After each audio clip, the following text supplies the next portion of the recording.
Hi everyone, welcome back to the channel JV and CIB made simple.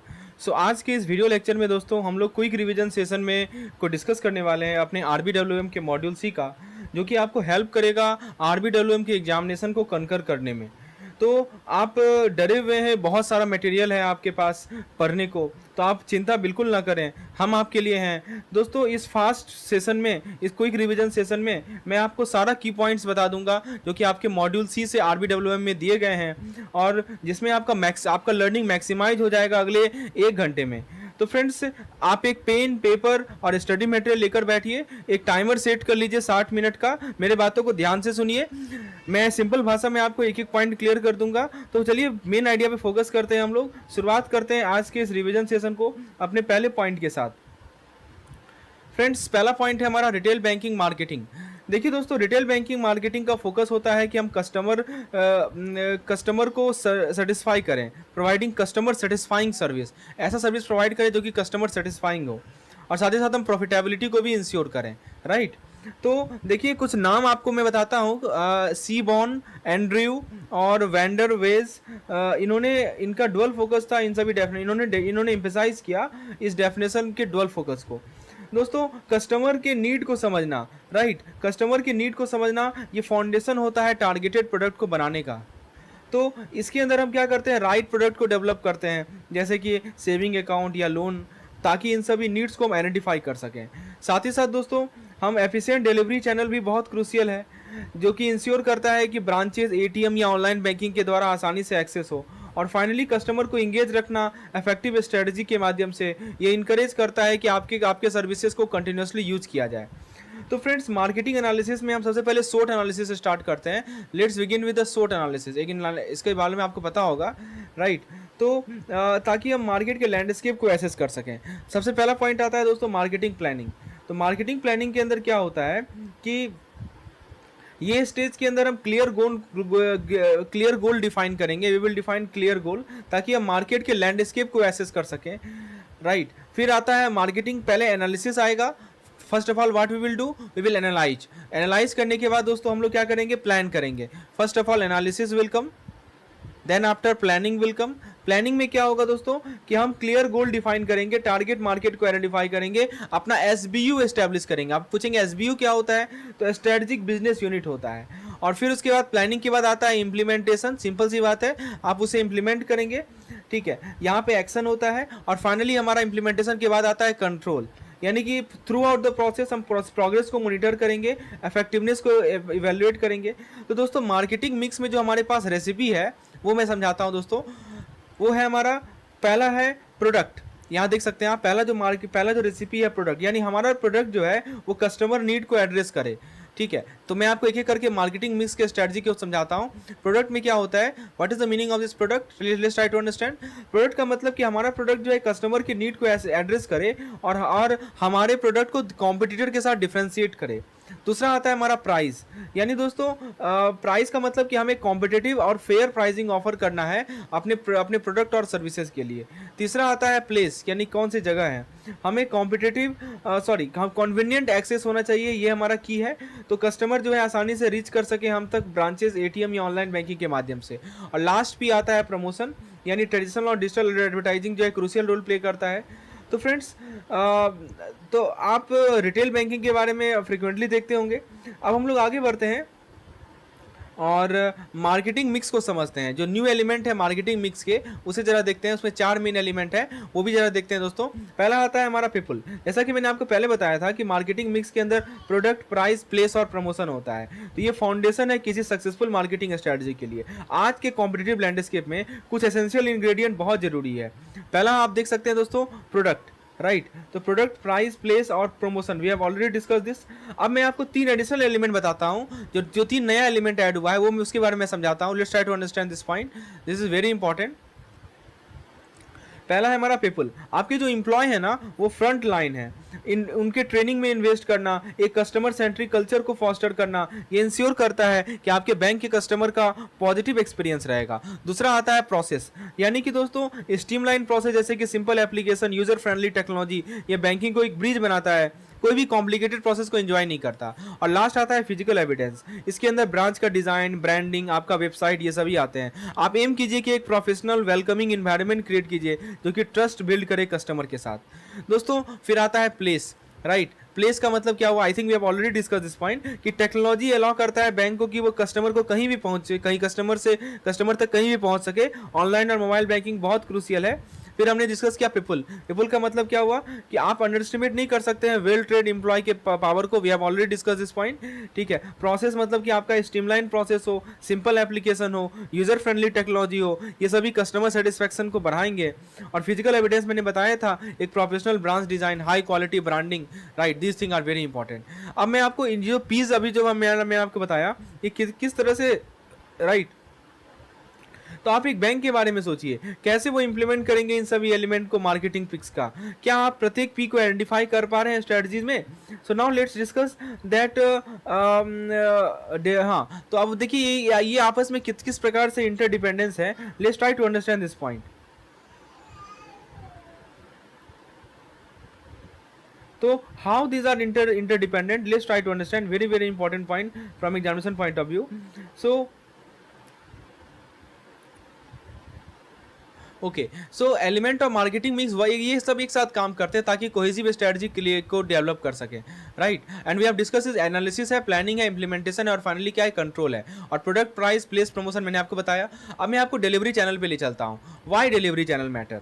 देखिए आज का जो फास्ट पेस्ड वर्ल्ड है, कन्वीनियंस जो है सुप्रीम को रिंग करता है। कस्टमर एक्सपेक्ट करते हैं कि बैंकिंग सर्विस एक्सेसिबल हो, एफिशिएंट हो, कहीं किसी भी जगह कहीं भी। यहीं पे डिलीवरी चैनल सामने आता है। ये बहुत सारे मेथड्स होते हैं जिसके द्वारा कस्टमर जो है बैंक के प्रोडक्ट को एक्सेस कर सकते हैं और यूटिलाइज कर सकते हैं। तो आप अपना बैंकिंग एक्सपीरियंस के बारे में सोचिए, कैसे बैंक आपके साथ इंटरेक्ट करती है, branches, online platform, mobile app, इन सभी के माध्यम से। तो ये सभी आपके सेटिस्फेक्शन को सिग्निफिकेंटली इंपैक्ट करता है, राइट। तो रिसर्च ये शो करता है कि जो हमारे हैप्पी कस्टमर होते हैं ना, राइट, वो होते हैं जिनके पास पॉजिटिव बैंकिंग एक्सपीरियंस होता है कन्वीनियंट चैनल के माध्यम से, राइट। तो ये पॉइंट यहाँ बताया जा रहा है। और इसीलिए बैंक के लिए जो कि बहुत सारे डिलीवरी चैनल को ऑफर कर रही है, वो just they go beyond the customer preference. It is a smart business strategy.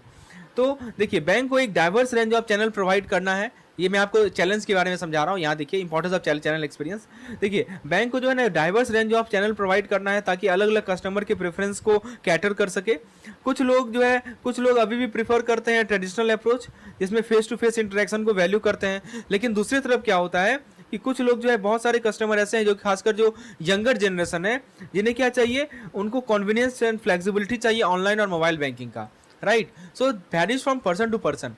So friends, तो यहाँ पे क्या है कि हमें एक बैलेंस को स्ट्राइक करना है। एक सक्सेसफुल बैंक जो है multi channel distribution network create करेगी। देखिए वही बताया जा रहा है, मल्टी चैनल डिस्ट्रीब्यूशन नेटवर्क एक सक्सेसफुल बैंक क्रिएट करती है, राइट। तो इंश्योर करती है कि कस्टमर के पास चॉइस हो कैसे वो इंटरेक्ट करेगा बैंक के साथ। तो हमने डिलीवरी चैनल को अभी डिस्कस किया, आगे बढ़ते हैं। Let's move forward. और अब हम लोग डिस्कस करते हैं नेक्स्ट पॉइंट में। So the next point is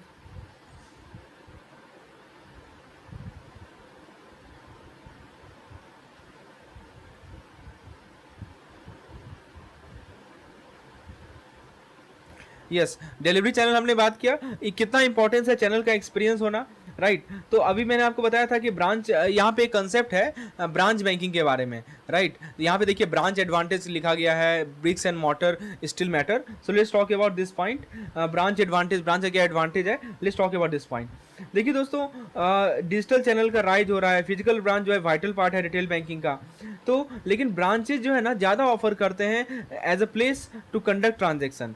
person interaction में क्या होता है, यदि पर्सन में इंटरेक्शन होगा ना तो पर्सनलाइज सर्विस होता है। It offer a personalise service, clear communication होता है। देखिए यहाँ लिखा जा रहा है, this is the clear communication, personalise service, और एक रिलेशनशिप बिल्डिंग होता है कस्टमर और बैंक स्टाफ के बीच में। ये पार्टिकुलरली एडवांटेजेस तब होता है जब हम कॉम्प्लेक्स फाइनेंशियल प्रोडक्ट को एक्सप्लेन कर रहे होते हैं। एक नॉलेजेबल और helpful branch employ significantly customer understanding को और सेटिस्फैक्शन को बढ़ाता है। दोस्तों ब्रांच का जो डिजाइन है ना, ये भी एक क्रूशियल रोल प्ले करता है कस्टमर के एक्सपीरियंस में। एक वेल डिजाइन लेआउट जो रहेगा वो क्या करेगा, जिसमें क्लियर नेविगेशन हो, कंफर्टेबल सीटिंग हो, ये स्ट्रेस को कम करेगा और एक पॉजिटिव एनवायरनमेंट क्रिएट करेगा। साथ ही साथ मॉडर्न डिजाइन एलिमेंट भी हमारे ब्रांड बैंक के ब्रांड इमेज को इन्हांस करेगा। तो फ्रेंड्स यही सब ब्रांड के एडवांटेज हैं। एक तो कस्टमर के लिए तो बहुत सारा बेनिफिट्स है ही है, एक वेल डिजाइन ब्रांड जो है बहुत सारे एडवांटेज भी बैंक को ऑफर करता है। एफिशिएंट वर्क फ्लो, ठीक है, एफिशिएंट वर्क फ्लो यहाँ देखिए लिखा गया है, ठीक है, एफिशिएंट वर्क फ्लो होगा, इंप्रूव कम्युनिकेशन होगा, एम्प्लॉय सेटिस्फेक्शन होगा, कॉस्ट ऑप्टिमाइजेशन, ये सभी की एडवांटेज हैं। तो ब्रांचेज बहुत लंबे दूर तक दूरी तय किए हैं। पहले कुछ ट्रेडिशनल काउंटर हुआ करते थे, अब आप जो है अब आज के समय में अब ये जो काउंटर थे ना वो सेपरेट करते थे कस्टमर को और स्टाफ को। अब हमारा जो मॉडर्नाइजेशन एफर्ट है इसके अंदर आ चुका है कॉर्पोरेट ब्रांडिंग। क्या आ चुका है दोस्तों? मॉडर्नाइजेशन एफर्ट में कॉर्पोरेट ब्रांडिंग आ चुका है। तो लेकिन ये जो टेक्नोलॉजी रिवॉल्यूशन है इसने स्पेस डिलीवरी को ट्रांसफॉर्म किया, जैसे सिंगल विंडो कॉन्सेप्ट आया जहाँ पे कस्टमर जो है मल्टीपल ट्रांजैक्शन हैंडल कर सकते हैं एक रिप्रेजेंटेटिव के साथ। कुछ बैंक के पास स्पेशलाइज्ड ब्रांचेज होते हैं, राइट, जो कि कैटर करता है अलग अलग कस्टमर के सेगमेंट को, जैसे स्मॉल बिजनेस को या वेल्थ मैनेजमेंट क्लाइंट को। ये जो इन्हांस फोकस है ये बैंक को अलाउ करता है कि वो पर्सनलाइज सर्विस ऑफर करे और ओवरऑल एफिशिएंसी को बढ़ाए। ये बातें क्लियर हो गई आपको? चलिए आगे हम लोग देखते हैं डिलीवरी चैनल के बारे में और कुछ पॉइंट को डिस्कस करते हैं अगले स्लाइड में। Let's discuss this. So defining the delivery channel. Okay, so now first point is, देखिए ब्रांच डिजाइन जो है मैंने आपको बताया ही कि ब्रांच डिजाइन एक लॉन्ग वे चला है ताकि कस्टमर के नीड्स जो चेंज हो रहे हैं उसको मीट करने के लिए और ऑपरेशनल एफिशिएंसी को इन्हांस करने के लिए। तो friends standardise service streamline operation, अब देखिए यहाँ पर बताया जा रहा है कि जो हमारा स्टैंडर्डाइज सर्विस स्ट्रीमलाइन ऑपरेशन है ये इंश्योर करता है कि कस्टमर एक्सपीरियंस कंसिस्टेंट हो सारे ब्रांचेस के क्रॉस। अब देखिए आरबीआई के बारे में एक पॉइंट मैं आपको समझाता हूँ बीसीज के रिगार्डिंग। देखिए आरबीआई भारत का सेंट्रल बैंक है, इसने बीसीज को इंट्रोड्यूस किया। बीसी क्या होता है? बिजनेस कॉरेस्पॉन्डेंट होता है, और बीएफ क्या होता है? बैंकिंग फैसिलिटेटर होता है। तो ताकि वो इंट्रोड्यूस किया ताकि फाइनेंशियल इंक्लूजन को एक्सपेंड कर सकें। बीसी जो है ना एक तरह का एजेंट की तरह काम करते हैं बैंक के लिए, राइट। ये बेसिक ट्रांजेक्शन परफॉर्म करते हैं जैसे कि कैश विड्रॉल हो गया और हमारा डिपॉजिट्स हो गया। और दूसरी तरफ जो बैंक फैसिलिटेटर होते हैं ये क्या करते हैं? ये कनेक्ट करते हैं कस्टमर को बैंक के साथ, उन्हें एजुकेट करते हैं अवेलेबल प्रोडक्ट के बारे में और सर्विसेज के बारे में, राइट। तो एक होता है बीसीज और एक होता है बीएफ। अब मैं आपको एडवांटेजेस समझाता हूँ। जो बीसी मॉडल है ना वो एक कॉस्ट इफेक्टिव तरीका है बैंक को ताकि वो रिमोट एरिया तक पहुंच सके और अपने कस्टमर बेस को बढ़ा सके। एक डोर स्टेप बैंकिंग सर्विस को प्रोवाइड करके बीसी जो है एक्सेस प्रोवाइड करता है फाइनेंशियल सर्विसेज का अनडिजर्व्ड कम्युनिटी में। साथ ही साथ जो हमारा बीसी मॉडल है वो अलाउ करता है बैंक को कि वो ज्यादा से ज्यादा कस्टमर तक पहुंच सके जहां पे लो ओवरहेड कॉस्ट है as compared to setting the new branch. तो इस कारण से क्या हुआ है? लोन क्वालिटी भी बढ़ा है क्योंकि बीसी के पास क्लोज रिलेशनशिप होता है अपने क्लाइंट के साथ। अब मैं आपको थोड़ा एटीएम के बारे में समझाता हूँ। एटीएम ने बैंकिंग को रिवॉल्यूशनाइज कर दिया। इसने any time anywhere access provide किया कैश और बेसिक बैंकिंग फंक्शन का। इमेजिन कीजिए कि आपको विजिट करना पड़ेगा बैंक बिजनेस आवर में ताकि सिंपल ट्रांजैक्शन कर सकें। तो एटीएम एक मोर कन्वीनियंट अल्टरनेटिव है। एटीएम के माध्यम से कस्टमर कैश विड्रॉ कर सकते हैं, अपने अकाउंट बैलेंस को चेक कर सकते हैं, अपने कुछ केसेस में डिपॉजिट भी कर सकते हैं, बिल पे कर सकते हैं और फंड को ट्रांसफर भी कर सकते हैं। अब मैं आपको एटीएम के बारे में थोड़ा समझाता हूं। देखिए एटीएम एक होता है on site versus of site ATM. दो मेन तरह के एटीएम होते हैं, एक होता है ऑफ साइट, एक होता है on site. On site ATM जो है ब्रांच के प्रीमाइसेस के अंदर लोकेटेड होता है जो कि कन्वीनियंट कैश एक्सेस प्रोवाइड करता है कस्टमर को जो कि बैंक ब्रांच को विजिट कर रहा है। सिंपल भाषा है, आप मेरे बातों को ध्यान से सुनिए। यदि आपको किसी पीडीएफ की रिक्वायरमेंट है आरबीडब्ल्यूएम से रिलेटेड तो आप मुझे इस नंबर पर व्हाट्सएप करके डिटेल जानकारी प्राप्त कर सकते हैं। हमारे पास सारा क्विक रिवीजन सेशन अवेलेबल है। और ये दोस्तों जब हमारा एग्जाम टाइम नियर रहता है ना तो यही क्विक रिवीजन सेशन है जो कि रामबाण है। कम समय में आप पूरे मॉड्यूल को रिवाइज कीजिए और अपना मैक्सिमम फोकस एमसीक्यूज पे डालिए। दोस्तों ऑफ साइट एटीएम के बारे में बात करें, ये स्ट्रेटेजिकली हाई ट्रैफिक एरिया में रहता है जैसे कि shopping mall, airport, gas station. तो ये जो वाइडर रीच है ये अलाउ करता है बैंक को कि वो एक लार्जर कस्टमर बेस को सर्व कर सके और कन्वीनियंस प्रोवाइड करता है। अब मैं आपको एटीएम के बूम के बारे में थोड़ा सा समझाता हूं। सारा कंटेंट आपके मैकमिलन बुक से लिया गया है तो निश्चिंत होकर ध्यान से सुनिए। देखिए दोस्तों भारत ने सिग्निफिकेंट ग्रोथ देखा है एटीएम में। 2 लाख एटीएम थे सितंबर 2021 तक, लेकिन ये जो वाइड स्प्रेड नेटवर्क था वो उसने क्रूशियल रोल प्ले किया है फाइनेंशियल इंक्लूजन के एफर्ट में with nearly half of all ATM locked in rural. मतलब मैक्सिमम जो एटीएम है ना उसके आधा से ज्यादा हिस्सा रूरल और सेमी अर्बन एरिया में है। तो ये जो एक्सेसिबिलिटी है इसको बोल्स्टर करने के लिए इशुएंस रेट बचा है डेबिट कार्ड का जो कि 90 करोड़ से ज्यादा है, जो कि दिखा रहा है कि एटीएम का यूजेस बढ़ चुका है, राइट। तो होपफुली आपको यहां तक कंसेप्ट क्लियर हो गया होगा। ओके, अब मैं आपको नेक्स्ट एटीएम मैनेजमेंट के बारे में थोड़ा सा समझाता हूँ। Let's talk about the ATM management. ATM management में क्या क्या चैलेंजेस हैं, राइट? सो एटीएम के क्या क्या चैलेंजेस हैं, अभी देखिए ये जो एनएफएस है, नेशनल फाइनेंशियल स्विच है, ये इंटर बैंक एटीएम ट्रांजेक्शन को फैसिलिटेट कर सकता है। यहाँ से सवाल बन सकता है। और कुछ दोस्तों नेटवर्क के बारे में आपको बताता हूँ, जैसे कि कैश ट्री हुआ, इन्फिनेट हुआ, ये बहुत ही क्रूशियल रोल प्ले करते हैं इन सभी ट्रांजेक्शन में। This is a very important point from which question can be asked, please remember it. NFS का फुल फॉर्म याद रख लीजिए, नेशनल फाइनेंशियल स्विच होता है, ये इंटर बैंक एटीएम ट्रांजैक्शन को फैसिलिटेट करता है। अब मैं आपको एटीएम मैनेजमेंट पे ले चलता हूं और समझाता हूं कि एटीएम ऑब्वियसली बहुत ही कन्वीनियंट चीज है, लेकिन इसका भी चैलेंजेस हैं। देखिए कभी कभी ब्रेक डाउन होता है, कभी कभी कैश आउटेज होता है। देख रहे हैं ना, यहाँ वही पॉइंट बताया जा रहा है, ब्रेक डाउन हुआ, कैश आउटेज हुआ, ये सभी। तो आरबीआई रिकमेंड करता है बहुत सारा सॉल्यूशन बैंक को इन सभी इश्यूज को मिटिगेट करने के लिए। रेगुलर मेंटेनेंस होना चाहिए, फिर आपको इंश्योर करना है कि एटीएम गुड वर्किंग ऑर्डर में हो, रियल टाइम अलर्ट होना चाहिए, स्ट्रिक्ट कैश हैंडलिंग प्रोसीजर होना चाहिए। तो these thing are very important. चलिए आगे बढ़ते हैं। अब देखिए दोस्तों, एक पॉइंट को समझिए कि एटीएम का यूज़ तो बढ़ चुका है, तो सिक्योरिटी कंसर्न ऑब्वियसली आ चुका है। बैंक बहुत सारे मेजर्स ले रही है ताकि आपके ट्रांजैक्शन को सेफगार्ड कर सके। इसके अंदर जैसे कि एटीएम में सिक्योरिटी पर्सनल का डिप्लॉयमेंट होता है, फिर कोलैबोरेट करती है लोकल लॉ इन्फोर्समेंट के साथ, कुछ फीचर इंप्लीमेंट करती है, जैसे कि disabling cash withdrawal after a certain number of incorrect pin attempt, secure pin screen, shift हुआ चिप एंड पिन टेक्नोलॉजी, है ना, ये शिफ्ट हुआ था ना चिप एंड पिन टेक्नोलॉजी पे, राइट। तो ये सभी चीज़ें हैं। तो फ्रेंड्स एटीएम जो है एक तरह का स्टैंडअलोन मशीन होता है, आपको पता ही होगा, it act like an standalone machine, लेकिन ये वास्ट नेटवर्क को ऑपरेट करता है, जो कि इंटरकनेक्टेड होता है सेंट्रल सर्वर से। ये सिक्योर कनेक्शन इंश्योर करता है कि हमारा कम्युनिकेशन जो है आपके एटीएम कार्ड में, एटीएम में, बैंक सिस्टम में कम्युनिकेशन स्मूथली हो, जिससे हमारा ट्रांजेक्शन क्या हो, ट्रांजेक्शन सिक्योर हो। अब एटीएम कैसे काम करता है थोड़ा मैं समझाता हूँ। तो यदि आप क्यूरियस हैं कि किस प्रकार से टेक्निकल एस्पेक्ट से रिलेटेड, तो मैं आपको समझाता हूँ। सबसे पहले आप एटीएम कार्ड को स्वाइप करेंगे, जो मैग्नेटिक स्ट्रिप होता है आपके कार्ड में, उसमें इंक्रिप्टेड डेटा होता है आपके अकाउंट के बारे में। एटीएम उसे पढ़ता है और इन्फॉर्मेशन को वेरीफाई करता है। आप अपना यूनिक पिन को इंटर करते हैं, एटीएम चेक करता है कि पिन जो एंट्री किया गया है वो मैच कर रहा है कि नहीं कर रहा है। जैसे पिन वेरीफाई होगा, एटीएम ऑथराइज करेगा आपके ट्रांजैक्शन को। Depending on your transaction type, whether it is cash withdrawal, balance inquiry, ATM will either dispense cash और display your account information, right. तो होपफुली आपको अब अगली बार जब आप एटीएम जाएंगे तो आपको समझने में कोई दिक्कत नहीं होगा। चलिए वेरी गुड, आगे बढ़ते हैं। अब हम लोग डिस्कस करते हैं दैट ये डिलीवरी चैनल के रिगार्डिंग। ओके, एटीएम मैनेजमेंट के चैलेंजेस के बारे में मैंने आपको बताया, राइट। हाँ, कुछ पॉइंट को देखिए, जैसे कि ट्रांजैक्शन प्रोसेसिंग है, तो जैसे आपका पिन वेरीफाई होगा, एटीएम प्रॉम्प्ट करेगा कि आप डिजायर ट्रांजैक्शन को सेलेक्ट करें, ठीक है। तो कैश विड्रॉल कैसे काम कर रहा है उसके बारे में 2-3 पॉइंट है। I think we have already covered this point, no need to read it again, ठीक है। अच्छा हाँ, कुछ पॉइंट को देखिए, बैंक क्या करती है कि रेगुलरली एटीएम कैश को रिप्लेनिश करती है, या तो अपने स्टाफ के माध्यम से या आउटसोर्स करती है, ठीक है। कुछ बैंक जो है ने रिप्लेस कर दिया है ट्रेडिशनल एटीएम को कैश रिसाइकलिंग मशीन से, जिसको सीआरएम बोलते हैं, फुल फॉर्म याद रख लीजिए, सीआरएम होता है कैश रिसाइकलिंग मशीन। अब थोड़ा मैं आपको पीओएस के बारे में बता दूं, एटीएम एक जरिया नहीं है आपको डेबिट और क्रेडिट कार्ड को इलेक्ट्रॉनिकली यूज करने का। पीओएस टर्मिनल भी आपको अलाउ करता है कि आप पेमेंट कर सकते हैं अपने परचेजेस का मर्चेंट एस्टेब्लिशमेंट में, जैसे कि स्टोर पे या रेस्टोरेंट पे। दो मेन तरह का पीओएस टर्मिनल होता है, मैं आपको समझाता हूं। एक होता है हमारा इलेक्ट्रॉनिक कैश रजिस्टर होता है, दूसरा होता है डायल अप टर्मिनल। देखिए दोस्तों, मैं समझाता हूं। पीओएस टर्मिनल जो है प्राइमरीली डिजाइन होता है कि हम पेमेंट को प्रोसेस करें, जबकि एटीएम से डिफरेंस देख लीजिए, पीओएस और एटीएम में क्या डिफरेंस है। तो पीओएस टर्मिनल को डिजाइन किया जाता है ताकि पेमेंट को प्रोसेस करें, जबकि एटीएम जो है wide range of service offer करता है, जैसे कि balance enquiry, transfer, bill payment. यदि हम फीस के पर्सपेक्टिव में बात करें, तो जो ट्रांजैक्शन पीओएस के माध्यम से होगा उसके अंदर फीस बैंक के बीच में, पीओएस ऑनर के बीच में और पेमेंट नेटवर्क जैसे कि वीजा या मास्टर कार्ड है उसके बीच में शेयर किया जाएगा, ठीक है। और पीओएस का राइज हुआ है दोस्तों कि पीओएस के टर्मिनल जो रैपिडली भारत में ग्रो कर रहे हैं। आरबीआई भारत के सेंट्रल बैंक ने कैश विड्रॉल भी अलाउ कर दिया है कुछ पीओएस लोकेशन पे, राइट।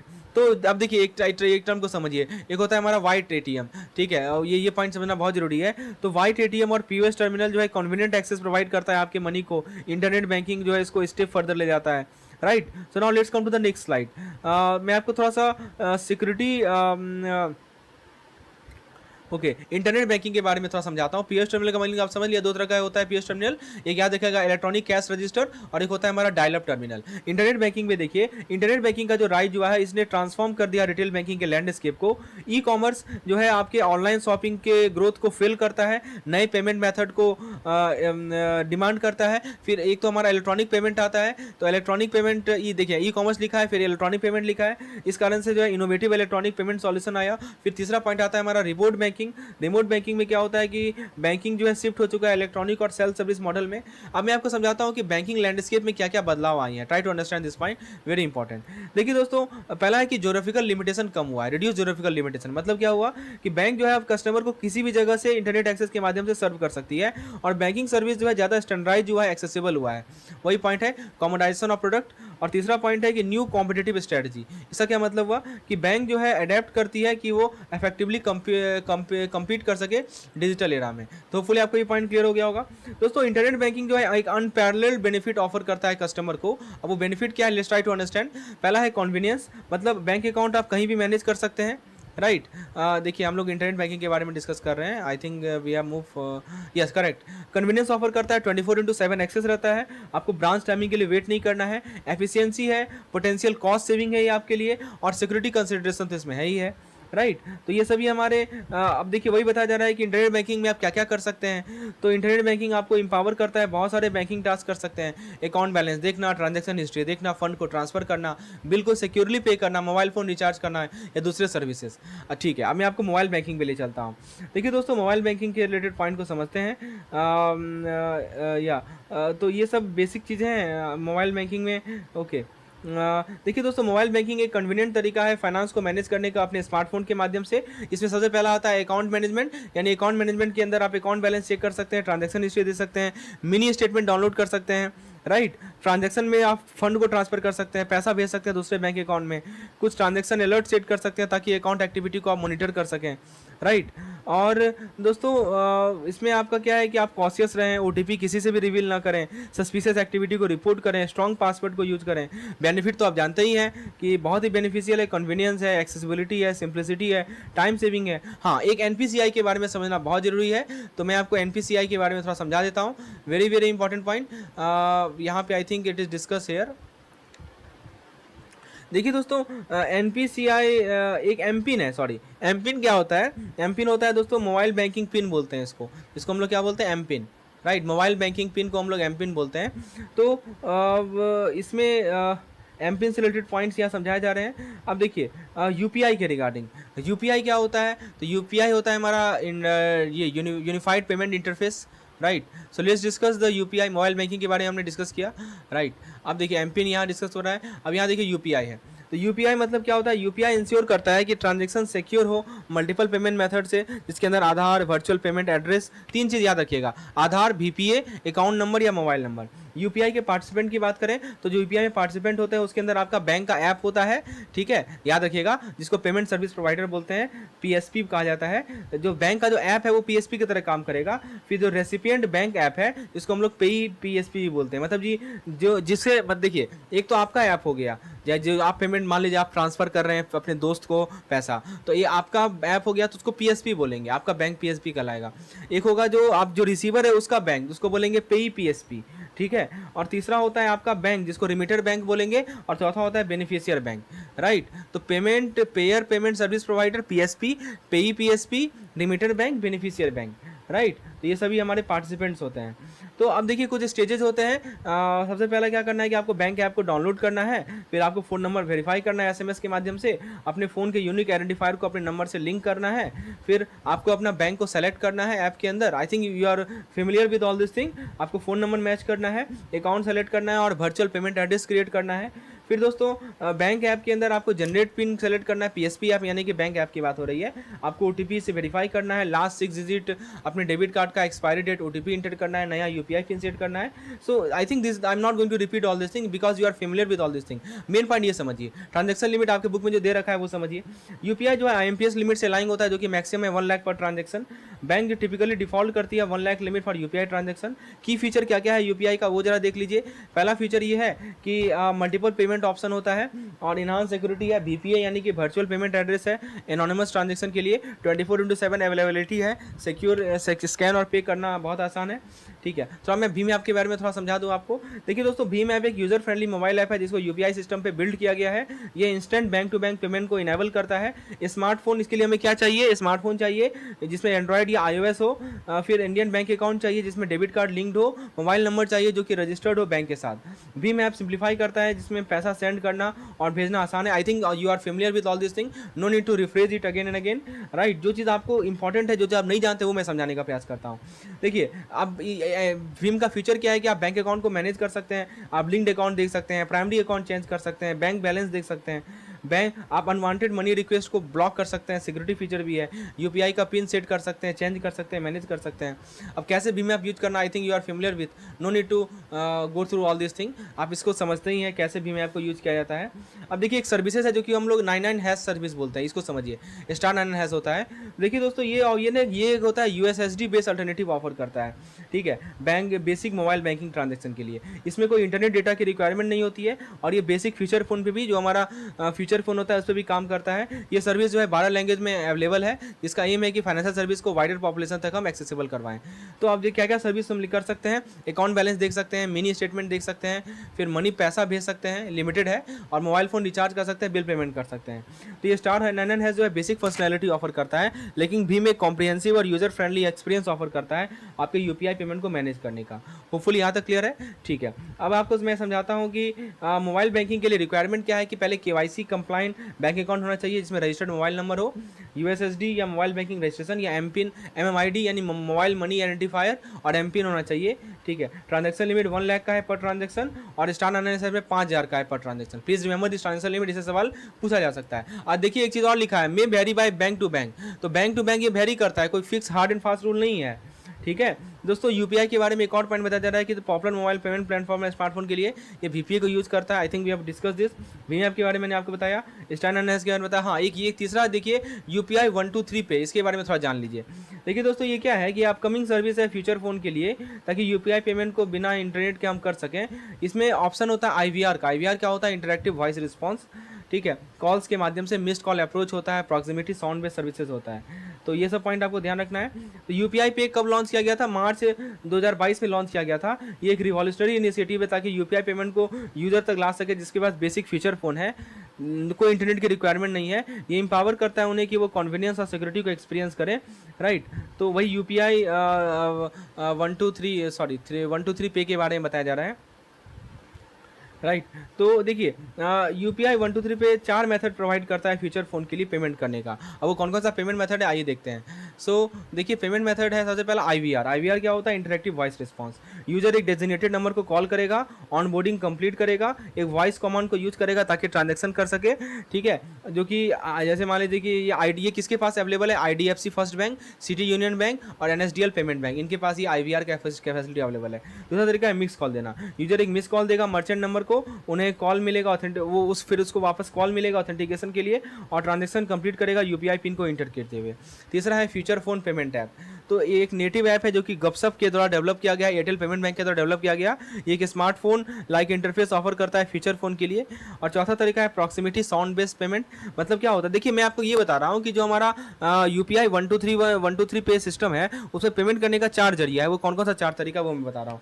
चौथा है मेरा proximity sound based payment. Sound wave को यूज कीजिए कॉन्टैक्टलेस ट्रांजैक्शन के लिए। अब यूजर जो है अपने फोन को टैप करेगा मर्चेंट के डिवाइस पे और अपना UPI पिन सेट करेगा। अब मैं आपको फाइनेंशियल इंक्लूजन के बारे में समझाता हूँ, उसका क्या क्या बेनिफिट है।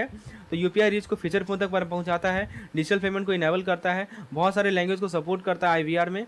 अब देखिए, UPI 123 फीचर जो है, अभी मैंने आपको समझाया।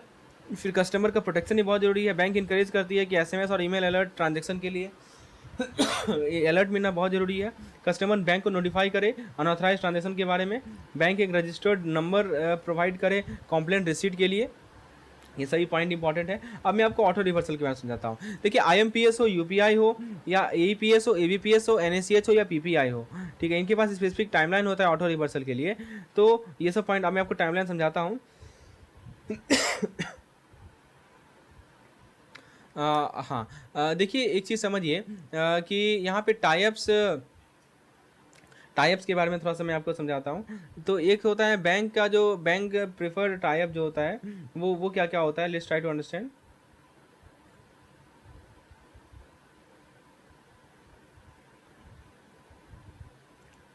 देखिए बैंक जो है ना प्रीफर्ड फाइनेंसर होता है होम लोन के लिए बिल्डर प्रोजेक्ट में। ये एक स्पेशल कंसेशन ऑफर करता है, जैसे कि लोअर इंटरेस्ट रेट या फास्टर अप्रूवल, ताकि बायर को अट्रैक्ट कर सकें। ठीक है। और बिल्डर जो है कस्टमर को बैंक को रेफर करती है ताकि लोन के लिए, ताकि कस्टमर रिच बढ़े बैंक को। एक होता है हमारा ऑटो डीलर। तो बैंक पार्टनर करती है ऑटो डीलर के साथ और काउंटर सेट करती है डीलरशिप के लिए, लोन प्रोसेसिंग कन्वीनियंस के लिए। लोन ऑफर करती है रिसेबल के अगेंस्ट डीलर के लिए, और अट्रैक्टिव इंटरेस्ट रेट प्रोवाइड करती है। ट्राई पार्टाइट पार्टनरशिप होता है मैन्युफैक्चर के साथ, राइट। फिर हमारे कुछ इंस्टीट्यूशन है, बैंक पर्सनल लोन ऑफर करती है एम्प्लॉय को किसी पार्टनर इंस्टीट्यूशन के साथ, जैसे यूनिवर्सिटी या कंपनी। फिर इंस्टीट्यूशन जो है हैंडल करता है लोन रिपेमेंट को सैलरी डिडक्शन के माध्यम से। तो ये टाइप का बेनिफिट्स क्या होता है वो जरा देखते हैं। कि सबसे पहले कि लोन पोर्टफोलियो जो है बढ़ता है, मतलब बैंक जो है ये लोन पोर्टफोलियो बढ़ना, रिस्क कम होना, वाइडर कस्टमर रीच होना, सेल्स बढ़ता है, कैश फ्लो बढ़ता है पार्टनर के लिए, स्पेशल लोन ऑफर का एक्सेस मिलता है। अब मैं आपको कस्टमर लॉयल्टी और सीआरएम के बारे में समझाता हूँ कि कस्टमर सेटिस्फैक्शन जो होता है इलेक्ट्रॉनिक, रिमोट और टाई अप चैनल के साथ, ये बहुत ही क्रूशियल है लॉयल्टी को बिल्डअप करने के लिए। आप कस्टमर को इंकरेज कीजिए कि वो वाइडर रेंज ऑफ प्रोडक्ट को यूज करे, सर्विसेज को यूज करे सभी चैनल में। अब एक टर्म होता है जिसको हम लोग सीआरएम बोलते हैं। देखिए दोस्तों, एक इंटीग्रेटेड सीआरएम प्रोग्राम हेल्प करता है कि आप ऑफरिंग को पर्सनलाइज कीजिए। इट हेल्प्स पर्सनलाइज ऑफरिंग और कस्टमर एक्सपीरियंस को इंप्रूव करता है। एक होता है को लैंडिंग मॉडल जिसको हम लोग सीएलएम बोलते हैं। ये क्या करता है कि क्रेडिट एक्सेस को इंप्रूव करता है अनडिजर्व सेक्शन के लिए, जैसे कि रूरल एरिया और स्मॉल बिजनेस के लिए, थ्रू पार्टनरशिप विद एनबीएफसी के साथ पार्टनरशिप करके ये क्रेडिट एक्सेस प्रोवाइड कर इंप्रूव करता है अनडिजर्व सेक्टर के लिए। इसमें की पॉइंट्स क्या क्या है कि बैंक और एनबीएफसी को बोर्ड अप्रूव्ड पॉलिसी को चाहिए सीएलएम के लिए, ताकि स्मूथ कोलैबोरेशन हो। इसका एम है कि हम नए कस्टमर सेगमेंट को रीच करें। हाँ, बैंक एक मिनिमम 20% डायरेक्ट एक्सपोजर मेंटेन करेगा लोन के लिए, जो कि आरबीआई का रेगुलेशन है, यहाँ से सवाल बन सकता है। फिर नेक्स्ट पॉइंट है कस्टमर डिमांड्स एंड चैलेंजेस। देखिए कस्टमर जो है सीमलेस एक्सेस चाहता है फाइनेंशियल सर्विसेज का अक्रॉस ऑल चैनल। कोविड-19 ने एक्सेलरेट किया shift toward remote banking. Bank struggle करती है कि वो फिजिकल और डिजिटल चैनल को इंटीग्रेट करने में, कभी कभी फ्रेगमेंटेड कस्टमर एक्सपीरियंस बनता है। कंसिस्टेंट सर्विस रिकॉग्निशन एक्सपेक्टेड है रिगार्डलेस ऑफ चैनल यूज। देखिए दोस्तों, टेक्नोलॉजी का क्या रोल है। तो टेक्नोलॉजी एडवांसमेंट जो है कस्टमर के बिहेवियर को चेंज कर रहा है। मोबाइल बैंकिंग का यूज़ स्काई रॉकेट हो गया, मतलब बढ़ गया है। कंज्यूमर एक्सपेक्ट करते हैं बैंकों की वो रिकॉग्नाइज करे और एंटिसिपेट करे उनके नीड्स को, राइट। तो ये सभी पॉइंट्स हमें ध्यान रखने हैं। अब उसके बाद दोस्तों बात आती है 4 पॉइंट अप्रोच। ठीक है। हाँ, जो 4 पॉइंट अप्रोच है कि डिलीवरी मॉडल को हमें ट्रांसफॉर्म करने का। तो एक है हमारा ओमनी चैनल एक्सपीरियंस, यहाँ देखिए लिखा है ओमनी चैनल स्ट्रेटजी। क्या मतलब हुआ, कंसिडर कीजिए कि आपके पास एक फ्लो चार्ट। देखिए इसमें क्या होता है कि फिजिकल और डिजिटल चैनल को सिमलेसली इंटीग्रेट किया जाता है। कस्टमर को अलाउ किया जाता है कि वो branches, mobile app, online banking, इन सभी के बीच में स्विच कर सके एफर्टलेसली, बिना किसी एफर्ट का। और इसमें एक और पॉइंट आता है कस्टमर एम्पावरमेंट, मतलब कि हम डिजिटल टूल प्रोवाइड करें, पर्सनलाइज कंटेंट प्रोवाइड करें, ताकि कस्टमर को एजुकेट कर सकें। इससे कस्टमर जो है इन्फॉर्म फाइनेंशियल डिसीजन ले सकता है। एक होता है हमारा डेटा ड्रिवन पर्सनलाइजेशन। ठीक है। तो ये क्या होता है डेटा ड्रिवन पर्सनलाइजेशन। आप कस्टमर के डेटा को लिवरेज कीजिए पर्सनलाइज प्रोडक्ट रिकमेंडेशन के लिए। ठीक है। सीमलेस एक्सपीरियंस, मतलब क्या हुआ कि कंसिस्टेंट सेल और सर्विसेज एक्सपीरियंस हर एक चैनल पे मिलना चाहिए।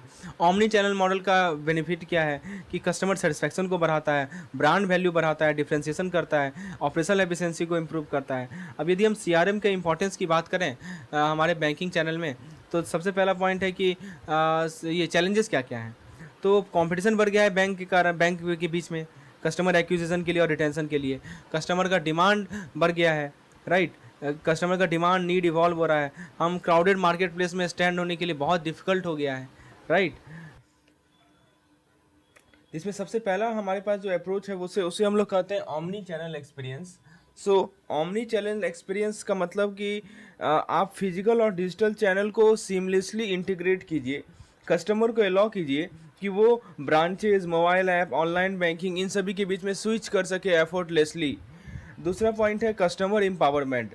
मतलब कि आप डिजिटल टूल प्रोवाइड कीजिए, पर्सनलाइज कंटेंट प्रोवाइड कीजिए ताकि कस्टमर को आप एजुकेट कर सकें, कस्टमर को इन्फॉर्म फाइनेंशियल डिसीजन लेने में मदद कीजिए उनके नीड्स के बेसिस पर। तीसरा आता है हमारा डेटा ड्रिवन पर्सनलाइजेशन, मतलब कि आप कस्टमर डेटा को लिवरेज कीजिए पर्सनलाइज प्रोडक्ट रिकमेंडेशन के लिए, आप कस्टमाइज सर्विस ऑफरिंग कीजिए अलग अलग चैनल्स में based on their financial profile. फिर नेक्स्ट आता है हमारा सीमलेस सेल्स एंड सर्विस, मतलब इंश्योर कीजिए कि कंसिस्टेंट सेल्स एंड सर्विस हो, आपका सेल्स और सर्विस कंसिस्टेंट हो सभी चैनल्स के cross regardless of the starting point. आपका स्टार्टिंग पॉइंट कुछ भी हो, ये भी इंश्योर करना है कि आपका सीमलेस सेल्स एंड सर्विस हो। तो देखिए, ये जो ऑमनी चैनल मॉडल है इसका क्या बेनिफिट है कि ये सबसे पहले तो कस्टमर सेटिस्फेक्शन को बढ़ाता है, लॉयल्टी को बढ़ाता है, ब्रांड वैल्यू बढ़ता है, फिर ऑपरेशनल एफिशिएंसी बढ़ता है और सेल्स अपॉर्चुनिटी बढ़ता है। अब हम लोग सीआरएम की बात करते हैं, कस्टमर रिलेशनशिप मैनेजमेंट। देखिए, बताया जा रहा है कि इंटेंस कॉम्पिटिशन जो बैंकों के बीच में है कस्टमर एक्विजिशन के लिए और रिटेंशन के लिए, हमारा कस्टमर डिमांड इवॉल्व हो रहा है, नीड्स इवॉल्व हो रहा है, डिफिकल्ट हो रहा है कि हम स्टैंड आउट करें इस क्राउडेड मार्केट प्लेस में। एक होता है कस्टमर सेंट्रिक अप्रोच, मतलब कि आप कस्टमर सेटिस्फेक्शन को प्रायोरिटाइज कीजिए और एक्सपीरियंस को प्रायोरिटाइज कीजिए ताकि ट्रस्ट और लॉयल्टी बिल्ड कर सकें, यही पॉइंट यहाँ बताया जा रहा है। फिर नेक्स्ट होता है हमारा इनोवेट कीजिए और इंट्रोड्यूस कीजिए कस्टमर सेंट्रिक इनिशिएटिव ताकि इस कर्व में हम लोग आगे रह सकें। यदि हम सीआरएम के रोल और बेनिफिट की बात करें तो ये इंटीग्रेट करता है, सबसे पहले तो ये 360 डिग्री कस्टमर व्यू प्रोवाइड करता है, ये इंटीग्रेट करता है कस्टमर इन्फॉर्मेशन को अलग अलग चैनल से, बहुत सारे चैनल्स हैं वहाँ से कस्टमर की इन्फॉर्मेशन को इंटीग्रेट करता है, ठीक है, ताकि एक हॉलिस्टिक अंडरस्टैंडिंग हो सके। फिर ये बैंक को अलाउ करता है कि वो एंटिसिपेट करे कस्टमर के नीड्स को ताकि प्रोएक्टिव सॉल्यूशन उन्हें हम ऑफर कर सकें। यदि इसके बेनिफिट्स की हम बात करें, if you talk about the benefits of this CRM, तो देखिए दोस्तों, बेनिफिट क्या है कि कस्टमर सर्विस इंप्रूव होता है और सेटिस्फैक्शन इंप्रूव होता है पर्सनलाइज इंटरेक्शन के माध्यम से। दूसरा बेनिफिट ये है कि कस्टमर का रिटेंशन इंप्रूव होता है, बढ़ता है, it increases the customer retention. So customer retention बढ़ना, ये this is the second benefit. And loyalty बढ़ता है, स्ट्रॉन्गर रिलेशनशिप हम लोग बनाते हैं, इससे कस्टमर रिटेंशन और लॉयल्टी बढ़ता है। तीसरा पॉइंट है कि हम सेल्स अपॉर्चुनिटी बढ़ता है हमारा, enhance sales opportunity, targeted recommendation होता है इसके बेसिस पर। और हमारा चौथा पॉइंट है कि बिजनेस रिलेशनशिप स्ट्रॉन्गर होता है, our business relationship get stronger. So these are the points. देखिए, सीआरएम के 3 पिलर्स होते हैं। पहला पिलर को हम लोग कहते हैं customer, the first pillar is customer. Customer मतलब कि आप इंडिविजुअल कस्टमर नीड्स को समझिए, राइट, आप उनके फाइनेंशियल गोल्स को समझिए, आप सुटेबल प्रोडक्ट ऑफर कीजिए, सर्विसेज ऑफर कीजिए ताकि इनफॉर्मल डिसीजन को एम्पावर कर सकें। दूसरा आता है हमारा रिलेशनशिप। रिलेशनशिप ये एक तरह का पिलर ही माना जाता है, तो ये जो है कस्टमर के एक्सपेक्टेशन को एक्सीड करता है सेटिस्फैक्शन के लिए और ट्रस्ट बिल्डअप करता है। मैनेजमेंट तीसरा हमारा पिलर है, ये कस्टमर के इंटरेक्शन को मैनेज करेगा, रिलेशनशिप को मैनेज करेगा। तो अब हम बात करते हैं कि सीआरएम का क्या ऑब्जेक्टिव है रिटेल बैंकिंग में, what are the objectives of CRM in retail banking. तो देखिए दोस्तों, सीआरएम के ऑब्जेक्टिव्स की बात करें तो सबसे पहला ऑब्जेक्टिव है कि ये लॉन्ग टर्म प्रॉफिटेबल रिलेशनशिप को बिल्डअप करता है, कस्टमर के नीड को समझना, उसके प्रेफरेंस को समझना, फिर हम टेलर्ड प्रोडक्ट को ऑफर करें, सर्विसेज को ऑफर करें। अब एक होता है सीएलटीवी, थोड़ा सीएलटीवी के बारे में समझिए दोस्तों, what is this CLTV, let's try to understand this CLTV. देखिए, सीएलटीवी होता है कस्टमर लाइफ टाइम वैल्यू, तो इसको इंक्रीज करना है, सेटिस्फैक्शन को हमें बूस्ट करना है, लॉयल्टी बूस्ट करना है। दूसरा है कि हम शेयर ऑफ वॉलेट को बढ़ाएं by becoming the primary source of customer, मतलब by becoming the primary bank, ठीक है, हम शेयर ऑफ वॉलेट को बढ़ाएं by becoming the primary bank for customer needs. अब सीआरएम इनिशिएटिव के स्टेजेस की बात करते हैं। पहला आता है customer centricity. What does it mean? इसका मतलब ये हुआ कि आप ऑर्गेनाइजेशन को अलाइन कीजिए कि कस्टमर फोकस अप्रोच हो, you align the organisation toward a customer focused approach. दूसरा आता है कस्टमर प्रोफाइलिंग, मतलब कि आप डिटेल कस्टमर डेटा को कैप्चर कीजिए टेक्नोलॉजी के माध्यम से, सर्वे के माध्यम से, ताकि उनके फाइनेंशियल गोल को समझ पाएँ। तीसरा आता है हमारा 360 डिग्री कस्टमर व्यू, आप डेटा को इंटीग्रेट कीजिए बहुत सारे सोर्स से ताकि आपको एक हॉलिस्टिक पिक्चर मिल सके। और चौथा पॉइंट है हमारा, फिर फोर्थ पॉइंट है प्रोडक्ट एंड सर्विस डिज़ाइन, मतलब आप प्रोडक्ट और सर्विसेज को डिज़ाइन कीजिए based on the needs and preference of the different customer segment. मतलब अलग अलग कस्टमर सेगमेंट की क्या नीड्स है, क्या प्रेफरेंस है, इस हिसाब से आप जो है अपने प्रोडक्ट्स और सर्विसेज को डिज़ाइन कीजिए। फिर नेक्स्ट आता है कि टारगेटेड सेल्स एंड सर्विस। मतलब आप जो आपका जो पर्सनलाइज रिकमेंडेशन है उसे डिलीवर कीजिए और एक्सेप्शनल सर्विस डिलीवर कीजिए। रिस्पॉन्स टाइम आपका फास्ट होना चाहिए, मतलब आप इंक्वायरीज को एड्रेस करें। फिर आता है dynamic customer tracking. Continuously customer की प्रोफाइल को अपडेट कीजिए ताकि चेंजेस को रिफ्लेक्ट कर सकें, राइट। तो ये सभी पॉइंट्स हमें ध्यान रखने हैं। अब सवाल है कि और भी बहुत सारे पॉइंट दे रखे हैं यहाँ पे, dynamic customer tracking, proactive customer service, okay. Why CRM is essential for retail banking. CRM की क्या आवश्यकता है रिटेल बैंकिंग में? देखिए दोस्तों, सबसे पहला कारण है रिटेंशन। रिटेंशन का मतलब कि जो मोस्ट प्रॉफिटेबल और वैल्यूएबल कस्टमर है उसे आप रिटेन कर सके, this is the most important point. दूसरा रीजन है हमारा एक्सपेंशन, यानी हमें जो एग्जिस्टिंग कस्टमर को हमें इंकरेज करना है एग्जिस्टिंग कस्टमर को कि वो ज़्यादा से ज़्यादा प्रोडक्ट खरीदें, सर्विसेज कर दें, जिसको हम लोग क्रॉस सेलिंग बोलते हैं। तीसरा पॉइंट आता है चैनल माइग्रेशन। मतलब ये हुआ कि हम लेस प्रॉफिटेबल कस्टमर को लोअर कॉस्ट सर्विस चैनल में शिफ्ट करें, जैसे कि ATM या ऑनलाइन बैंकिंग, राइट। तो अब सवाल है कि क्यों हम CRM को इम्प्लीमेंट करें? तो पहला है कि CRM कस्टमर को आइडेंटिफाई करता है जिनको हम लोग लो कॉस्ट चैनल में माइग्रेट कर सकते हैं, राइट, जिससे हमारा सर्विस डिलीवरी कॉस्ट कम होगा। दूसरा पॉइंट है इन्हांस एम्प्लॉय वैल्यू। क्या मतलब हुआ? इसका मतलब ये हुआ कि एम्पावर करता है एम्प्लॉय को कि वो फोकस करे हाई वैल्यू कस्टमर पे और क्रॉस सेलिंग अपॉर्चुनिटी पे, जिससे एम्प्लॉय का प्रोडक्टिविटी मैक्सिमाइज हो। तीसरा आता है हमारा कॉम्पिटिटिव लैंडस्केप। मतलब ये बैंक को हेल्प करता है ताकि वो समझ सके और कैटर कर सके कस्टमर के नीड्स को हमारे कॉम्पिटिटिव मार्केट में।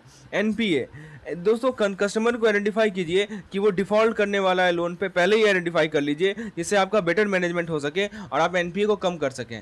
फिर नेक्स्ट आता है फी बेस्ड इनकम। मतलब आप प्रमोट कीजिए फी बेस्ड सर्विस, जैसे कि वेल्थ मैनेजमेंट, ताकि वेल्थ मैनेजमेंट किसे सुटेबल कस्टमर को, ठीक है, to increase revenue stream beyond traditional interest income. मतलब इंटरेस्ट इनकम के बियॉन्ड जो है रेवेन्यू स्ट्रीम बढ़ाने के लिए। फिर हमारा पॉइंट आता है delivery channel optimisation. What does it mean? इसका मतलब ये हुआ कि आप अलग अलग जो आपके पास डिलीवरी चैनल है उनके इफेक्टिवनेस को एनालाइज कीजिए, जैसे आपके ब्रांचेज हो गए, मोबाइल ऐप हो गया, और ऑप्टिमाइज कीजिए उनके यूजेस को बैंक के लिए भी और कस्टमर के लिए भी। और लास्ट आता है हमारा टेक्नोलॉजी इंटीग्रेशन। मतलब टेक्नोलॉजी को लिवरेज कीजिए ताकि कलेक्ट कर सकें, एनालाइज कर सकें, कस्टमर के डेटा को यूटिलाइज कर सकें इफेक्टिवली। अब देखिए CRM का जो मल्टी फेसेट अप्रोच होता है, आइए इसके बारे में डिस्कस करते हैं। सबसे पहला क्या है कि जो हमारा एम्प्लॉय है, जो एम्प्लॉय वैल्यू एंड प्रोडक्टिविटी। मतलब जो ट्रेडिशनल बैंकिंग है और वो रिलाई करते हैं एम्प्लॉय को अपने सारे कस्टमर इंटरेक्शन के लिए, ट्रेडिशनल बैंकिंग की बात हो रही है। फिर CRM एम्पावर करता है एम्प्लॉय को कि वो फोकस करे हाई वैल्यू कस्टमर पे। ये मैंने अभी आपको बताया था competitive. I think we have already discuss this point, no need to discuss it again and again, okay. So अब देखिए एक पॉइंट है जिसको हम लोग बोलते हैं डिलीवरी चैनल ऑप्टिमाइजेशन। मतलब कि आप चैनल यूजर्स को फैसिलिटेट कीजिए, एनालाइज कीजिए, पैटर्न को एनालाइज कीजिए, कॉस्ट इफेक्टिवनेस को एनालाइज कीजिए, इनकरेज कीजिए कस्टमर को कि वो लो कॉस्ट ऑप्शन को अडॉप्ट करे, जैसे कि online banking, optimising channel users for both the parties, ठीक है। तो यही सभी पॉइंट्स हमने देखा। अभी आगे हम लोग देखते हैं रोल ऑफ टेक्नोलॉजी, ठीक है। What is the role of technology in CRM? देखिए सबसे पहली बात है टेक्नोलॉजी बहुत क्रूशियल है CRM को इम्प्लीमेंट करने के लिए। Core banking system, mobile banking app, internet banking platform, ये सभी के सभी टेक्नोलॉजी पे हिवली रिलाई करते हैं। CRM के सॉफ्टवेयर की यदि हम बात करें तो CRM का जो सॉफ्टवेयर है ये टेक्नोलॉजी को लिवरेज करता है ताकि कलेक्ट, एनालाइज और यूटिलाइज करे कस्टमर डेटा को इफेक्टिवली। अब सवाल है कि कस्टमर डेटा का क्या इंपॉर्टेंस है? तो इस कस्टमर का जो डेटा है ना वो CRM का बैकबोन माना जाता है। जो रोबस्ट कस्टमर डेटा है ये बहुत जरूरी है सक्सेसफुल CRM प्रोग्राम के लिए। और इस डेटा के अंदर डेमोग्राफिक आ सकता है, ट्रांजैक्शन हिस्ट्री आ सकता है, प्रोडक्ट प्रेफरेंसेस आ सकते हैं। टूल्स की बात करें तो data warehousing, data mining, ये क्या करते हैं ये टूल्स, ये सभी माइनिंग, ये सभी टूल्स हैं जो कि कस्टमर के डेटा से इंसाइट को एक्सट्रैक्ट करते हैं, जिससे बैंक कस्टमर के नीड्स और बिहेवियर को समझ पाती है। फिर नेक्स्ट पॉइंट आता है डेटा एक्यूरेट होना चाहिए। एक्यूरेट डेटा बहुत जरूरी है। रिलायबल MIS क्या होता है? MIS होता है दोस्तों मैनेजमेंट इंफॉर्मेशन सिस्टम, ठीक है। तो CRM में स्ट्रॉन्ग डेटाबेस बहुत जरूरी है। फिर दोस्तों CRM बिना स्ट्रॉन्ग कस्टमर डेटाबेस का कोई डिजायर्ड रिजल्ट आपको देगा ही नहीं। देखिए कुछ पॉइंट्स बताए जा रहे हैं CRM के रिगार्डिंग। पहला पॉइंट है कॉम्पिटिटिव एज, मतलब CRM हेल्प करता है रिटेल बैंकिंग को कि वो कॉम्पिटिटिव रहे मार्केट में। दूसरा आता है कस्टमर रिटेंशन, मतलब एक की फोकस होता है CRM का कि हम प्रॉफिटेबल कस्टमर को रिटेन करें, अपने कस्टमर रिलेशनशिप को एक्सपेंड करें। तीसरा आता है हमारा कॉस्ट मैनेजमेंट, यानी CRM हेल्प करता है NPA को मैनेज करने में। हम जो है रिस्क कस्टमर को पहले ही आइडेंटिफाई कर लें, फी बेस्ड इनकम को जनरेट करें टारगेटेड प्रोडक्ट रिकमेंडेशन के माध्यम से, और डिलीवरी चैनल को ऑप्टिमाइज करें। यदि हम डेटा इंफ्रास्ट्रक्चर की बात करें, let's talk about this term data infrastructure. तो फ्रेंड्स, सक्सेसफुल सीआरएम जो है रोबस्ट कस्टमर डेटा पे हिंज करता है, ठीक है। अब सवाल है कि कैसे सीआरएम सिस्टम काम करता है। पहला आता है डेटा गैदरिंग, मतलब सीआरएम सिस्टम कलेक्ट करता है कस्टमर के डेटा को अलग अलग टच पॉइंट से, जैसे कि वेबसाइट हो गया, फोन्स हो गया, सोशल मीडिया हो गया, इन सभी के माध्यम से कस्टमर के डेटा को कलेक्ट किया जाता है। फिर हॉलिस्टिक व्यू, यानी कि इंटीग्रेट डेटा को इंटीग्रेट करके अलग अलग सोर्स से सीआरएम एक कंप्लीट व्यू प्रोवाइड करता है प्रत्येक कस्टमर का, ताकि मार्केटेड कंपेन टारगेटेड हो और पर्सनलाइज सर्विस हो। अब जरा सिक्योरिटी कंसर्न की बात करें, देखिए कस्टमर का डेटा प्राइवेसी और सिक्योरिटी जो है पैरामाउंट कंसर्न रहता है डिजिटल एज में। बैंक इंश्योर करे कि प्रोटेक्शन हाईएस्ट लेवल का हो against cyber threat and data breach.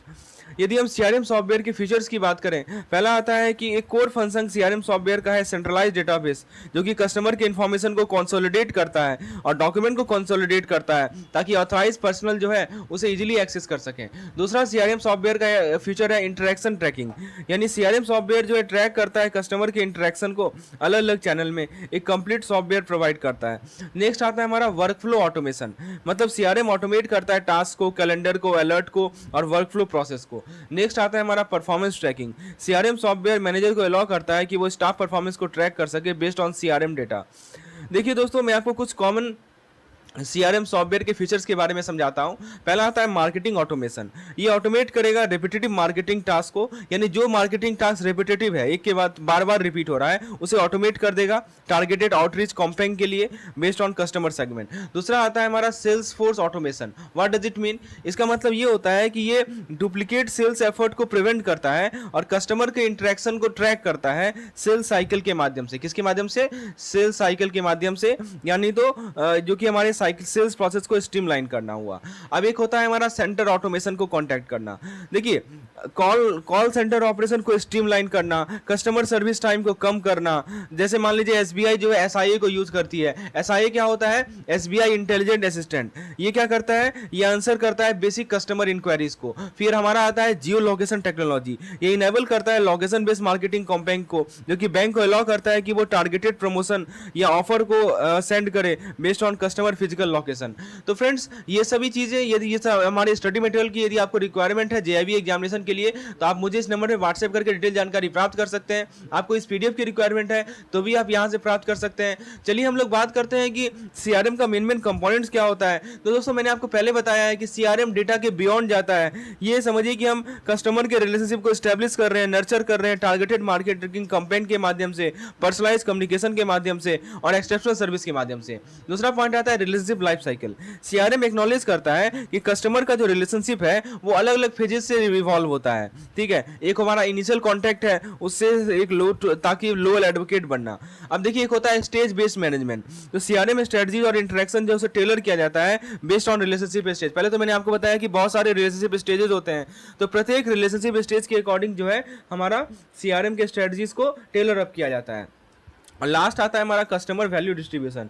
CRM recognise करता है कि बहुत सारे कस्टमर अलग अलग वैल्यू लाते हैं बैंक के लिए, तो जो हाई वैल्यू कस्टमर होते हैं उनको एक पर्सनलाइज अप्रोच चाहिए और एक डेडिकेटेड रिलेशनशिप मैनेजर चाहिए, राइट।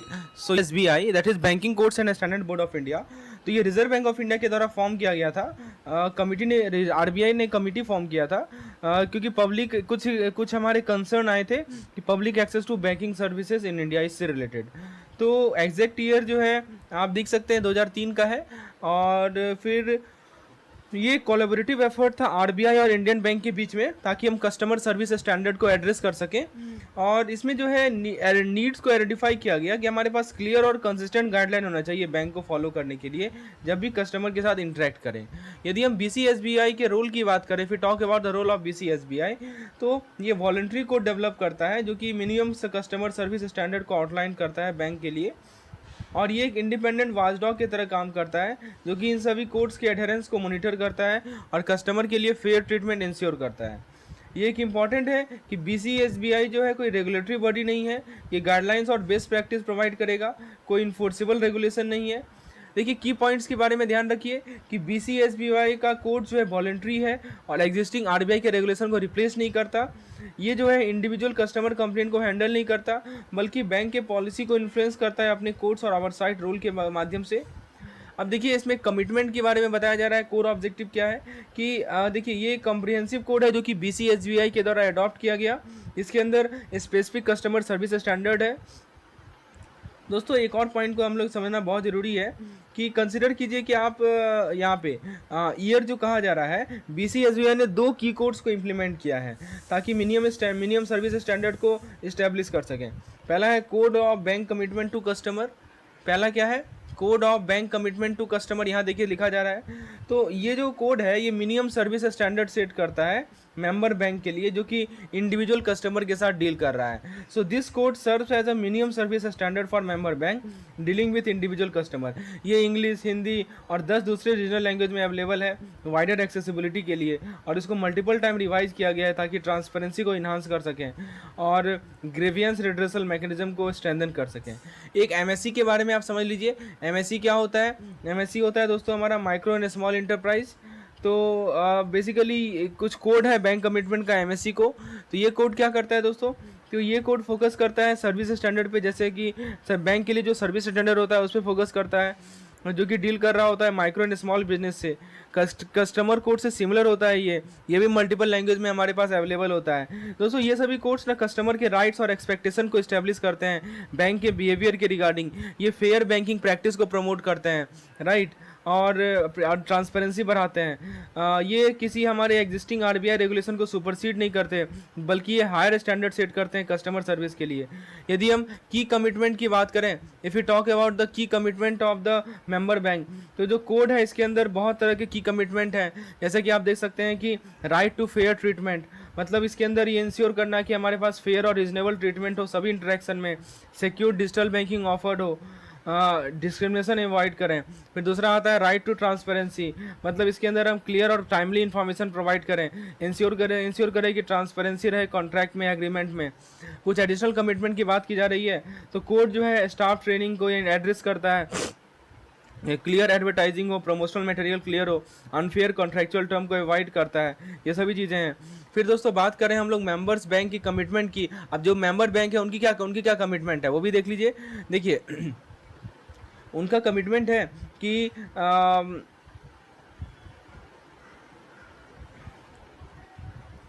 हाँ, providing complete information about product and service, मतलब कि आप कंप्लीट इन्फॉर्मेशन प्रोवाइड कीजिए जिसमें फीस, चार्जेज, इंटरेस्ट रेट सब कुछ क्लियर हो। कम्युनिकेट कीजिए clearly through various channel preferred by customer, SMS, email, website and branch display. Customer को इन्फॉर्म कीजिए अवेलेबल फैसिलिटीज़ के बारे में।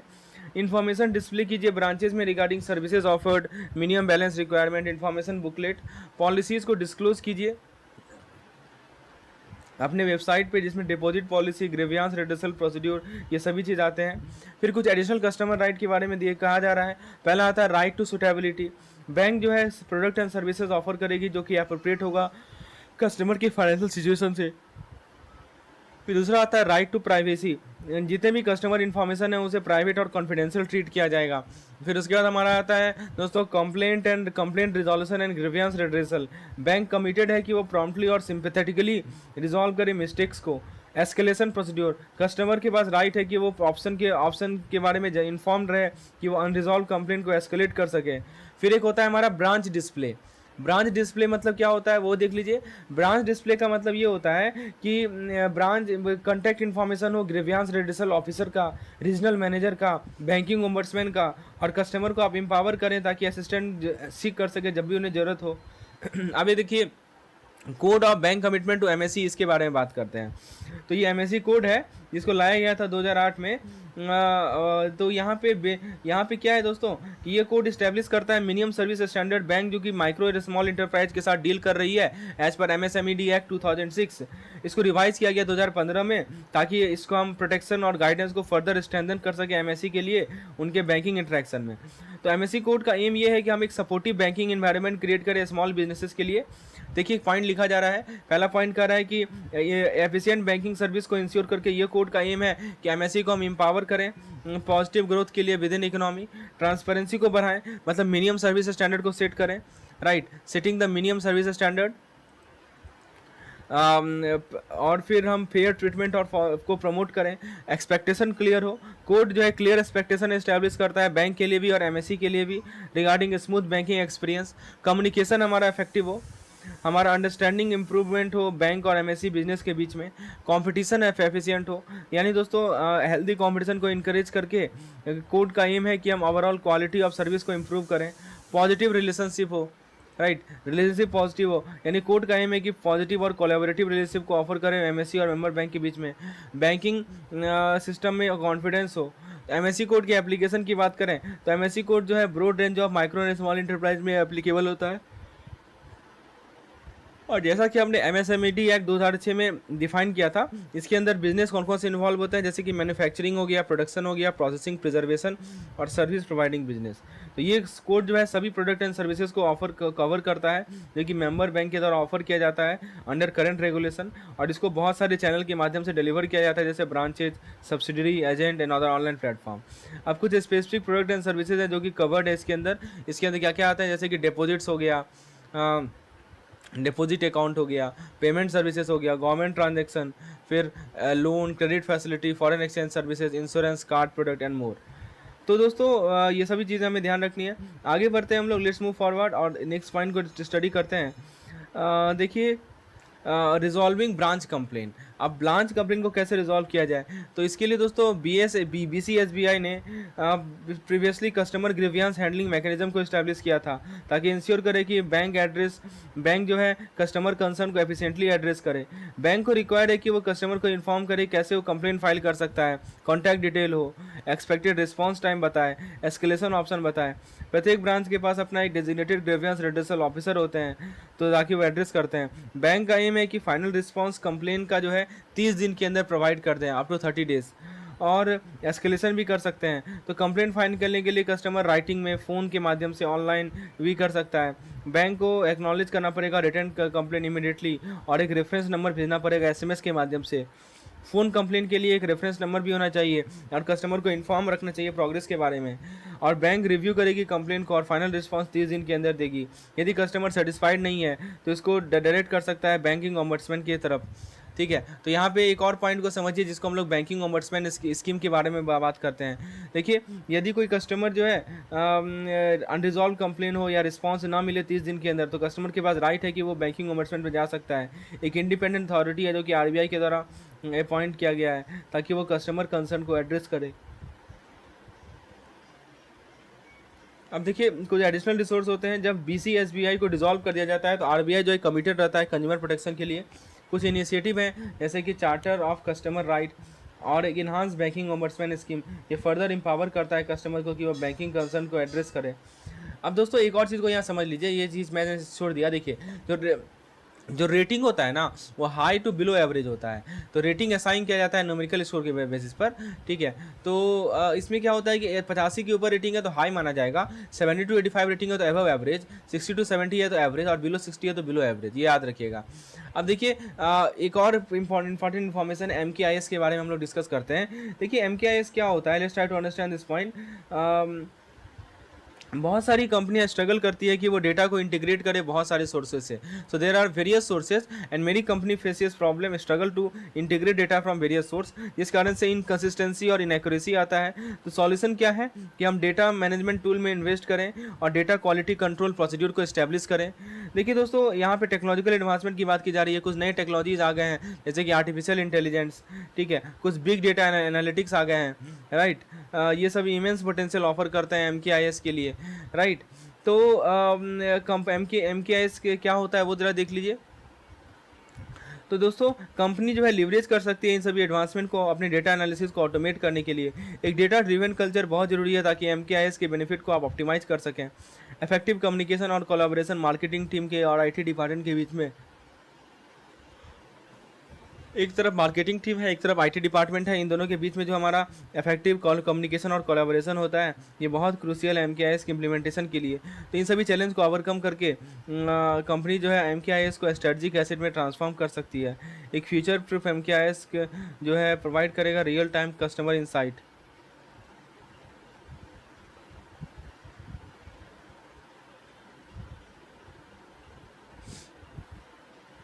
अब देखिए, कुछ MKIS के फंक्शन के बारे में बताया जा रहा है what are the function of एमकेआईएस।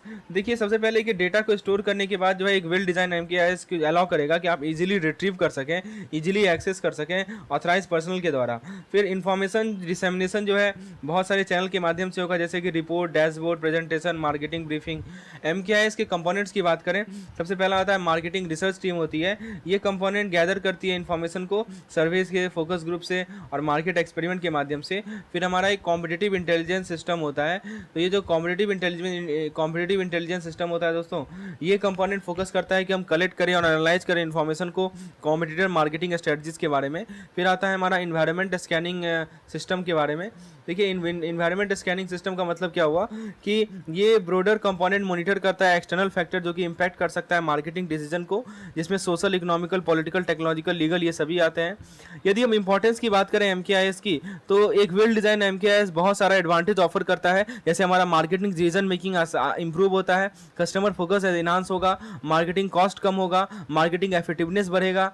तो यदि हम फ्यूचर की बात करें, एमकेआईएस की फ्यूचर की बात करें, तो जैसे जैसे टेक्नोलॉजी इवॉल्व होते जा रहा है, एमकेआईएस जो है बहुत ही सोफिस्टिकेटेड होते जा रहा है। जो हमारा आर्टिफिशियल इंटेलिजेंस का इंटीग्रेशन है, बिग डेटा एनालिटिक्स का इंटीग्रेशन है, उसके अलावा जो सोशल मीडिया मॉनिटरिंग टूल का इंटीग्रेशन है, ये फर्दर इनकी कैपेबिलिटी को इन्हांस करता है।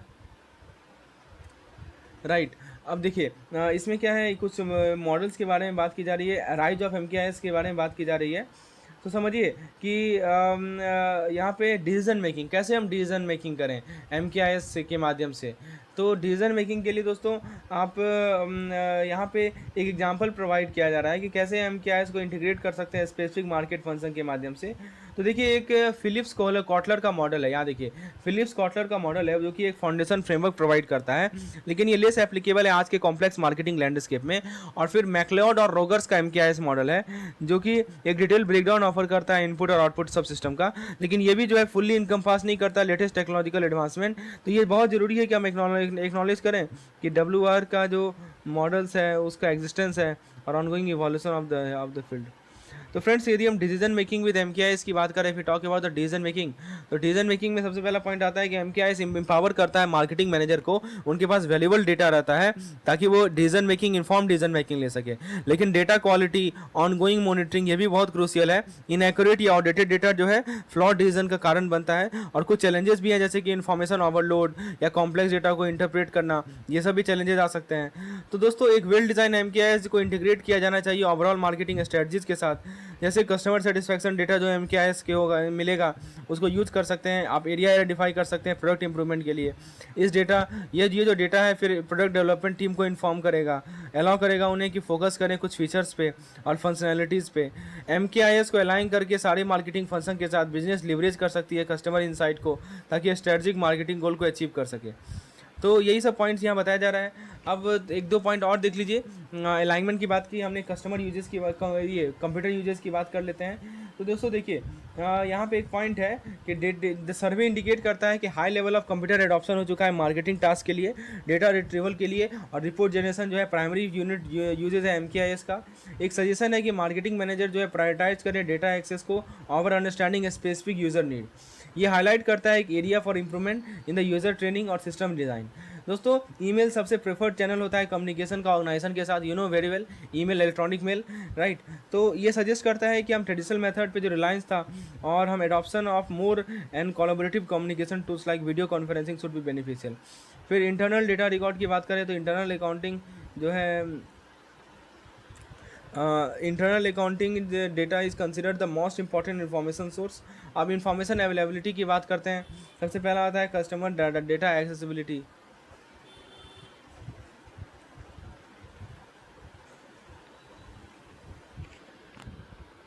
तो इसमें क्या है दोस्तों, बहुत सारे कंप्यूटर डेटा को रिपोर्टेडली कंप्यूटराइज किया जाता है जो कि रियल टाइम एक्सेस प्रोवाइड करता है प्री प्रोसेस ट्रेंड्स के बारे में। फिर दोस्तों एमकेआईएस के डिसीजन सपोर्ट की बात करें तो डिसीजन सपोर्ट में सबसे पहला आता है shifting management level. MKIS initially middle management को सपोर्ट करता था, लेकिन अब ये लोअर मैनेजमेंट पे जा चुका है। तो ये जो ब्रॉडर रीच है ये सिग्निफाई करता है कितना इंपॉर्टेंस हो चुका है डेटा ड्रिवन डिसीजन का। फिर जो प्लानिंग और कंट्रोल मार्केटिंग एक्टिविटीज़ है ये सबसे ज़्यादा एमकेआईएस को रिसीव करता है, right, planning and control activities. फिर ट्रेडिशनली प्रोडक्ट डिज़ाइन जो है सबसे ज़्यादा एमकेआईएस सपोर्ट को रिसीव करता था, लेकिन प्राइसिंग डिसीजन अब जो है लीड ले रहा है, और ओवरऑल सपोर्ट जो मार्केटिंग मिक्स का एस्पेक्ट का है है, मैंने आपको बताया था product, price, place and promotion, ये वो ज़्यादा बैलेंस होते जा रहा है। यदि हम डिसीजन मेकिंग मॉडल्स की बात करें तो सबसे पहला डिसीजन मेकिंग मॉडल है, डिसीजन मॉडल प्राइमरीली यूज़ किया जाता है प्राइसिंग और प्रोडक्ट डिज़ाइन के लिए, लेकिन इसका एप्लीकेशन जो लिस्ट स्ट्रक्चर टास्क में बढ़ रहा है। एग्जांपल मैं आपको बात करूं मॉडल एप्लीकेशन का, तो सर्वे मेंशन करता है pricing strategy, formulation and new product evaluation. Overall MKS functionality की बात करें तो बताया जा रहा है कि एमकेएस एक डेटा बैंक है विद सब system for data gathering, processing and analysis. तो दोस्तों सर्वे रिजल्ट सजेस्ट करता है कि वेल फंक्शनिंग एमकेएस जो कि इवॉल्व है ताकि अपने चेंजिंग नीड्स को मीट कर सके। यदि हम एमकेआईएस के बारे में और डिटेल में बात करें तो दोस्तों एडवांटेज डिसएडवांटेज इन सभी के बारे में बात करते हैं। तो बताया जा रहा है कि MKIS primarily middle level marketing manager को यूटिलाइज करता है एमकेआईएस, और प्लानिंग और कंट्रोल फंक्शन रिसीव करता है सबसे ज़्यादा एमकेआईएस सपोर्ट, लेकिन एक पॉजिटिव शिफ्ट हो चुका है मोर बैलेंस अप्रोच के लिए for marketing manager mix element. दोस्तों फिर डिसीजन मॉडल की बात की जा रही है, तो डिसीजन मॉडल एक्सटेंसिवली यूज किया जाता है प्रोडक्ट और प्राइसिंग डिसीजन के लिए, और उनका एडॉप्शन जो होता है उनका एडॉप्शन लिस्ट स्ट्रक्चर टास्क के लिए बढ़ते जा रहा है। एमकेआईएस सॉफ्टवेयर में आप देख सकते हैं एमकेआईएस स्प्रेडशीट, कन्वेंशनल प्रोग्रामिंग लैंग्वेज, ठीक है, डेटाबेस मैनेजमेंट सिस्टम, ये सभी वाइडली एमकेआईएस टूल है। मैं फिर से रिपीट कर दूं, modelling, spreadsheet, conventional programming language, database management service. Advantages की बात करें तो कुछ एडवांटेज है जैसे कि better customer services, customer insight, तो ये सभी कारण हमारा मार्केटिंग डिसीजन इंप्रूव होता है। लिमिटेशन की बात करें तो लिमिटेशन में सबसे पहला है कि limited functionality of MKIS and CIS. CIS क्या होता है, तो सीआईएस होता है कंप्यूटराइज्ड इंफॉर्मेशन सिस्टम। तो कुछ कंपनीज में जो है लिमिटेड फंक्शनैलिटी एमकेआईएस और सीआईएस का, राइट, तो इस कारण से हार्ड होता है इसको वर्क इफेक्टिवली करना। तो ये सभी पॉइंट्स हैं। और भी डिसएडवांटेज दे रखा है, कंप्यूटराइजेशन, कॉम्पिटिटर नहीं है उसका लैक होना, और प्रोस्पेक्ट इन्फॉर्मेशन का लैक होना, ये सिग्निफिकेंट लिमिटेशन है। फिर बात की जा रही है कुछ एडिशनल कंसिडरेशन की, तो दोस्तों डेटा क्वालिटी मेंटेन करना और इंश्योर करना कि डेटा सिक्योरिटी, ये सभी एमकेआईएस के लिए ऑनगोइंग चैलेंज है। इनकरेज करना यूजर एडॉप्शन को ट्रेनिंग के माध्यम से, क्लियर कम्युनिकेशन के माध्यम से, ये सभी मैक्सिमाइज करते हैं इफेक्टिवनेस को।